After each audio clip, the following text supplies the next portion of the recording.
Tiger মুরগি পালন করে মাসে ৩ থেকে ৪ লাখ টাকা আয় করেন কেয়া নামের এক গৃহবধূ। মাসে প্রায় ৩ থেকে ৩.৫ লাখ টাকার বাচ্চা সেল করি। ফরিদপুর পৌরসভার চুনাঘাটা মহল্লার বাসিন্দা মহসিনা আক্তার কেয়া ঘরোয়াভাবে মাত্র ৭টি মুরগি দিয়ে যাত্রা শুরু হয় তার। কিছুদিন পর সেই মুরগি থেকে ৫টি ডিম পেয়ে স্বপ্ন দেখেন খামার করার। আমার পরিবারের পুষ্টি চাহিদা মেটানোর জন্য ৭-৮টা মুরগি পালন করি। যখন আমি প্রথম দিন আমার খোপ থেকে 5টা ডিম সংগ্রহ করি তখন আমার আনন্দে বুকটা ভরে ওঠে। তখন আমি ভাবলাম যে না, এ থেকে বাণিজ্যিক আকারে কিছু করা যায় কিনা। যেই ভাবা সেই কাজ। ২০২২ সালে মাত্র ৮,০০০ টাকায় ৫৬টি টাইগার মুরগি কিনে খামার করেন কেয়া। এরপর আর পেছনে ফিরে তাকাতে হয়নি নারী উদ্যোক্তা কেয়াকে। বড় বড় মুরগি হয়ে থাকে, এগুলা দেখে পুরো অবাক হয়ে গেছি। আমার তো এই মুরগি ভাই লাগবেই ভাই, ঠিক আছে, আমি তো দেখে পুরো পাগল হয়ে গেছি। সাধারণ মুরগির ওজন ১ থেকে ১.৫ কেজি হলেও গৃহবধূ কেয়ার ফার্মের এক একটি মুরগির ওজন হয় প্রায় ৭ থেকে ৮ কেজি। এটি মাংসের জন্য খুব লাভজনক। এই যে আমার হাতে মোরগটা দেখছেন, এই মোরগটা প্রায় ৭ থেকে ৮ কেজি ওজন রয়েছে। আমরা বাসায় যে মুরগি পালন করে থাকি সেটা হয়ে থাকে ১ থেকে ১.৫ কেজি। আমি দেখে পুরো অবাক হয়ে গেছি যে বাচ্চাগুলা এত বড় বড় হইতে পারে, ৭-৮ কেজি। বর্তমানে মহসিনা আক্তার কেয়ার ফার্মে দিনে ডিমই উৎপাদন হয় ২৫০ থেকে ৩০০টি। সেই ডিম থেকে মাসে বাচ্চা উৎপাদন হয় প্রায় ৮,০০০। যখন নাকি এটা ডিমে আসে তখন আমি দেশি মুরগি দিয়ে বাচ্চা উৎপাদন করি। ওইগুলো ডিমে আনতে আমার প্রায় 5 মাস সময় লেগে গেছে। ওই 5 মাস পরে এগুলো যখন প্রায় 300 প্যারেন্টস রেডি হয়ে গেছে তখন আমি প্রায় 200 থেকে 250 ডিম প্রতিদিন সংগ্রহ করি।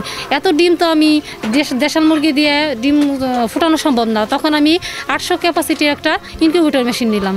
এখন আমি সপ্তাহে 2 বার, মাসে 4 বার প্রায় 8,000 বাচ্চা উৎপাদন করি। মাত্র ৮,০০০ টাকা দিয়ে বাণিজ্যিকভাবে মুরগি পালন শুরু করলেও যাত্রাটা সহজ ছিল না বলে জানান এই নারী উদ্যোক্তা। তবে সমাজের নানা কটু কথায় কান্না দিয়ে এগিয়ে গেছেন নিজের লক্ষ্যে। তখন আমি আমার পরিবার থেকে কোনো সাপোর্ট পাইনি। অনেকেই বলছে যে মহিলা মানুষ মুরগি পালবে, অনেক সামাজিক প্রতিকূলতার শিকার হয়েছি আমি। আমার স্ত্রী খামার যখন পরিচালনা করে তখন আমি আসলে রাজি ছিলাম না। এখন দেখি যে ও মুরগির পরিধি খুব বাইরে গেছে, সামনের দিকে আগাইতেছে। তো আমি অন্য একটা কাজ করতাম, সেটা আমি এখন সাইডে দিছি। এই মুরগিতে মনে করেন যে আমি খাবার পানি, ওষুধ, ভ্যাকসিন আমি দেই এবং সেও দেয়, তার সাথে থাকতে হয়। স্বল্প সময়ে এই টাইগার মুরগি বাজারজাত করা যায় বলে বাজারে এর চাহিদাও রয়েছে বেশ। ফলে চাহিদা মেটাতে এখন হিমশিম খেতে হচ্ছে এই নারী উদ্যোক্তাকে। প্রথমে বিক্রি করতে আমার একটু কষ্ট হয়েছে। এখন দূর দূরান্ত থেকে বাচ্চা আমার এখানে এসে অলরেডি আগেই বুকিং, 7 দিন 10 দিন আগে বুকিং করে থাকি। আমি আর এখন উৎপাদন আরও বাড়াতে হবে। এদিকে মহসিনা আক্তার কেয়ার সফলতা দেখে এই টাইগার মুরগি পালনে আগ্রহী হয়ে উঠছেন এলাকার বেকার যুবকেরা। দূর দূরান্ত থেকে এই মুরগি নিতে খামারে ছুটে আসছেন অসংখ্য মানুষ।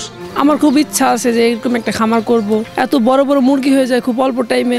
তো আমার কাছে মনে হয়েছে যে এটা অনেক লাভজনক একটা ব্যবসা। তো আমার করার ইচ্ছা আছে, এই জন্য আর কি আসা এখানে। কেয়াপার কাছ থেকে টাইগার মুরগির ছাউনি বেড়াইছি। কেয়াপা একটা ফার্ম করছে, সে মেলা উন্নত করছে। আমরাও চাই যে আমরা তার মতো উন্নত করি। এই যে কেয়াপার কাছ থেকে টাইগার মুরগি নিলাম 50টা।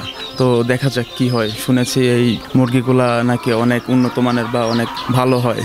শুধু ফরিদপুর নয়, মহসিনা আক্তার কেয়ার এই টাইগার মুরগি বিক্রি হয় দেশের বিভিন্ন জেলায়। ফলে আগামীতে এই ব্যবসা আরও বাড়ানো হবে বলে জানান নারী উদ্যোক্তা কেয়া ও তার পরিবার।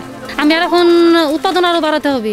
এই মুরগি এই 300 প্যারেন্টস আগামীতে আরও প্যারেন্টস করার ইচ্ছা আছে।